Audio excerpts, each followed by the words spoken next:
तो solo levelling season 2 का first episode आ चुका है और आई होप तुम लोगों ने देख लिया होगा।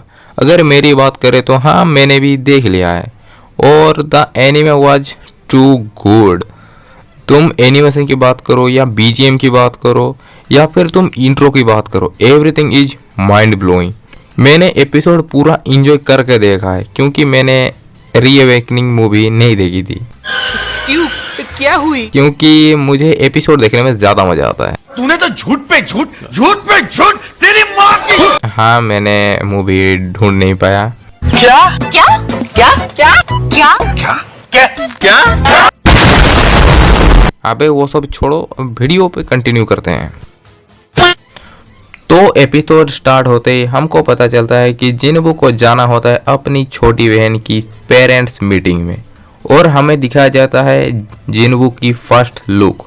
और ये देखने के बाद मैं शौक में हूँ क्योंकि ये वही बंदा है जो सीजन 1 के फर्स्ट एपिसोड में दिखाया गया और अभी सीजन 2 का first episode. Bro, character development देखकर कह सकते हो कि 19-20 का फर्क है। 19-20 का फर्क है, 19-20 का फर्क है, 19-20 का फर्क है, 19-20 का फर्क है, इसमें उसमें 19 लाख का फर्क। जिनवू की लुक देखकर उसकी बहन पूछती है, तुम सच में मेरे भाई हो? और इसी के बाद हमें प्रीवियस सीजन का थोड़ा सा रिकैप दिखाया जाता है कि क्यों जिनवू एक हंटर बना था, कैसे वो पावरफुल बना है और शैडो आर्मी को लीड करता है।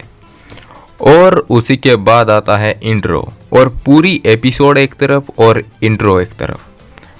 अभी तक ये इंट्रो में 8 बार देख चुका हूँ। तुम लोग अपना एक्सपीरियंस बता सकते हो इस इंट्रो के बारे में।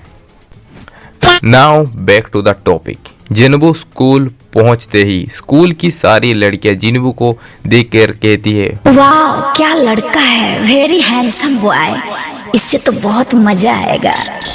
आगे जिनवू जीना के टीचर के साथ बातचीत करता है तो जीना की टीचर जिनवू को एक क्वेश्चन पूछती है कि अगर जीना कभी अवेक हो जाती है तो क्या तुम उसे हंटर बनने दोगे? तो जिनवू मना कर देता है। फिर टीचर जिनवू को एक फोटो दिखाती है और ये लड़की जीना की फ्रेंड होती है और वो एक ईरेक हंटर होती है।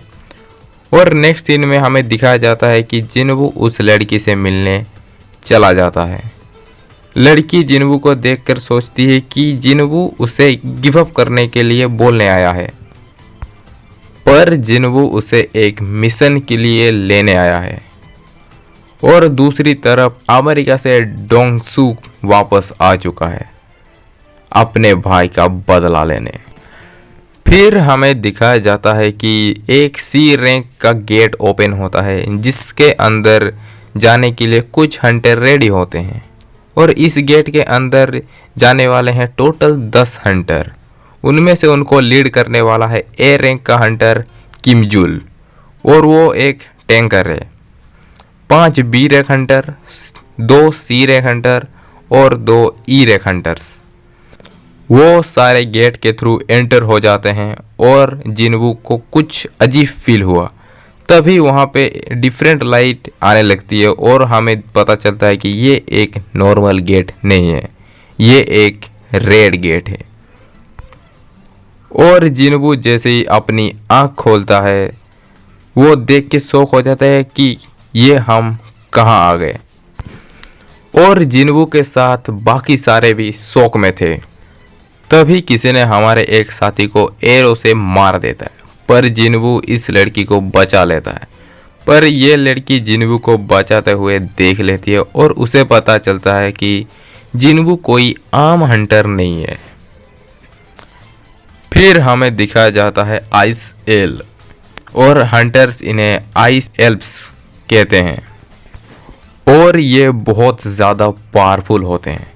फिर जिनवू कहता है ये सबसे वीकेस्ट को पहले टारगेट करते हैं। देन किमजुल कहता है कि हमें 2 ग्रुप में डिवाइड होना पड़ेगा, इससे ज़्यादा मेंबर सरवाइव कर पाएंगे। फिर वो कहता है कि वो अपने ग्रुप में सिर्फ बी रैंक हंटर्स को लेने वाला है, पर ये लड़की हमारे ग्रुप को ज्वाइन करती है। फिर दोनों टीम्स अलग अलग डायरेक्शन में चले जाते हैं। थोड़ी देर बाद ही किम जुल की टीम के सामने आ जाते हैं आइस बियर्स और किम जुल उन्हें अकेला मार गिराता है। और इधर हमारे टीम के मेंबर को लग रही है ठंडी, तो जिन्वू सबको एक एक जैकेट प्रोवाइड कर देता है और ये देखकर सारे हंटर शौक में हैं। फिर ये मैडम कहती है कि ये आइस बियर का इलाका है, सो हमें आगे नहीं जाना चाहिए। तब जिन्वू कहता है अगर ये आइस बियर्स का इलाका है तो यहाँ सिर्फ आइस बियर्स ही आएंगे, वो स्मार्ट एल्फ्स नहीं। और उनके सामने तो ये बियर्स काफ़ी ज़्यादा कमज़ोर है। कुछ देर बाद चलने के बाद आइस बियर्स आना चालू हो जाते हैं। फिर जिन्वू अपने the one who overcome adversity title को चेंज करके वुल्फ एसेसियन टाइटल को सिलेक्ट कर लेता है और फिर सारे आइस बियर्स को वो अकेला मार देता है। और हम लोगों ने देखा कि सारे मिलके आइस बियर की मीट को खा रहे हैं। पर जिन्वू अपने डेली एक्सरसाइज करता हुआ जाता है, पर सडनली वहाँ पर बहुत सारे आइस बियर्स आ जाते हैं। और एपिसोड का सबसे बेस्ट पार्ट की जिन्वू रिलीज हिज शैडो मोनार्क। और ये वाला मोमेंट बढ़िया है, बढ़िया नहीं बहुत बढ़िया। फिर फाइट शुरू हो जाता है। एक तरफ है आइस बियर्स और दूसरी तरफ है शैडो आर्मी विथ ईग्रिस। पर कुछ शैडो आर्मी मेंबर मर रहे थे, पर वो वापस रिवाइव हो रहे थे क्योंकि जिन्वू के पास एमपी है।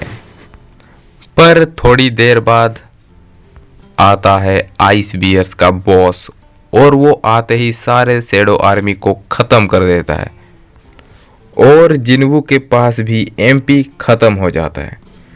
फिर जाता है ईग्रिस, वो अपने ट्रू स्ट्रेंथ में ही उनके बॉस को मार देता है।